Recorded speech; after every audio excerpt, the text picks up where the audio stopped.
Sean Kenny. Yeah, thanks, Cathaoirleach.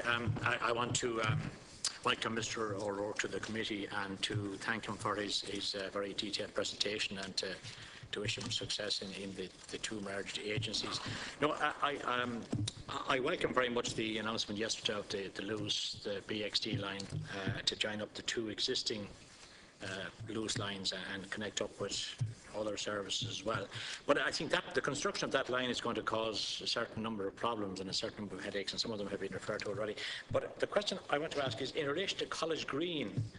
I understand it's proposed to put the Luas line around by College Green.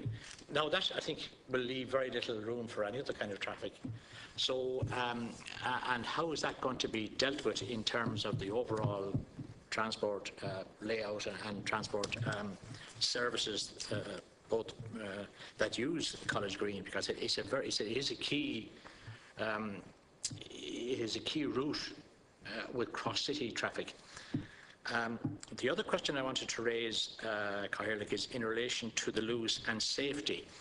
I mean, because it's an on-street tram system using the same road space as other traffic, safety has to be of the highest. There has been a number of fairly high-profile accidents in the last number of years.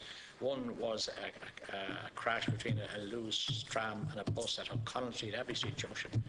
A number of people were injured, but thankfully nobody was fatally injured. But nevertheless, I understand that the Luas crashed through a green light for some reason.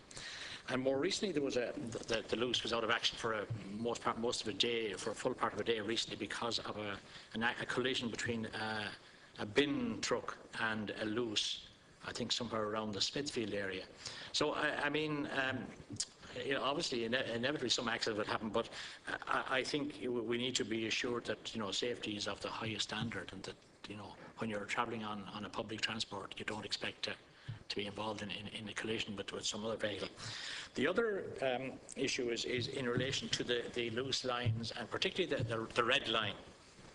There is a problem of crime on that line, and there is a problem of antisocial behaviour, and frequently we hear of tourists who come into the country and get off the train at Houston Station and they travel into the city centre on the Luas, and when they arrive they found that their cameras or their wallets have been picked.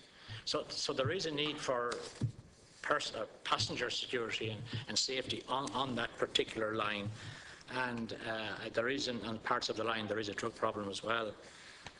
So I think there is a need for some kind of on-board security on the services. Okay. If we could go back to Deputy Kenny's questions, the disruption around College Green, you know, I think Deputy Kenny would agree that I suppose College Green, yes, it is. It's a key hub. So most of the traffic is now coming from the south side, has been diverted across through Torres Street and around that way and around the quays. It is an absolutely vital transport link. When the railway order was being granted, a lot of the traffic management issues were dealt with by Bord Pleanála at that stage, and I can't actually answer, you know, what the trade-offs during that planning process were. I think there were a number clearly of trade-offs between bus and Luas. You know, I don't think there is any simple answer to these questions, but we've managed very well with traffic, say for example on Harker Street, etc. And I think with proper planning and proper coordination between Bus Éireann and the Luas, I think we can actually get over those.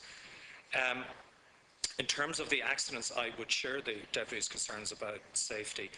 Safety to both passengers and the staff is absolutely paramount. We do review at the board of the RPA every month all of the incidents, and they go from everything from a brush with a person where the person may not even stay around. They are all logged, and we review them, and we review them for trends to make sure that further training is not required. There will be mistakes, you know, whether it's tiredness or whatever, and sometimes it's the Luas, sometimes it's some other drivers, but it is something we keep under very active review as to whether or not we need to introduce further training. In terms of antisocial behaviour on the red line, it's something we actually discussed at the board of the RPA yesterday. We're working very actively with the Gardaí to try and stamp out antisocial behaviour on the red line. There are patrols, mobile patrols on board, whether it's for fare evasion or for antisocial behaviour. But we have a Garda presence on board and continue to provide that over time.